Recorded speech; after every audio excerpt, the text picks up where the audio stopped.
Hi, Salma here, and all the best for 2023. So, if you are an average South African citizen who finds him or herself over indebted, you may want to be aware of a decision the Constitutional Court made last year. So, an issue raised by debtors is that creditors institute proceedings, civil proceedings in the High Court to obtain orders to sell their homes and obviously to pay the debts. So arguments have been made by creditors is that obviously this is expedient and cost effective.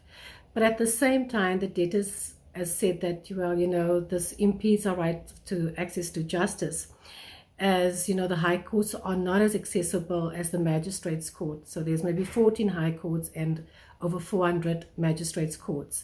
So last year, the South African Human Rights Commission asked the Constitutional Court to look into these complaints and issues and to make a decision as to whether in instances where the High Court have concurrent jurisdiction with a magistrate's court, in certain circumstances, that the High Court then must refer this matter to the magistrate's court, and obviously it will be more accessible to the debtor. The Constitutional Court looked at various factors, arguments made by both creditors and debtors, and dismissed the application on the basis that it is up to the creditor to decide in which court he or she wants to institute a civil claim, and that the High Court's jurisdiction is set in terms of Section 73 of the Constitution. I think personally the Constitutional Court could have done more rather than just to dismiss the application, because it has the power to develop law.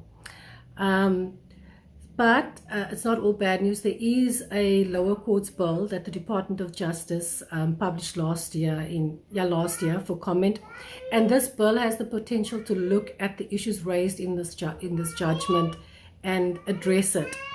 So I give more detail about this judgment in my article, and you can find the link here.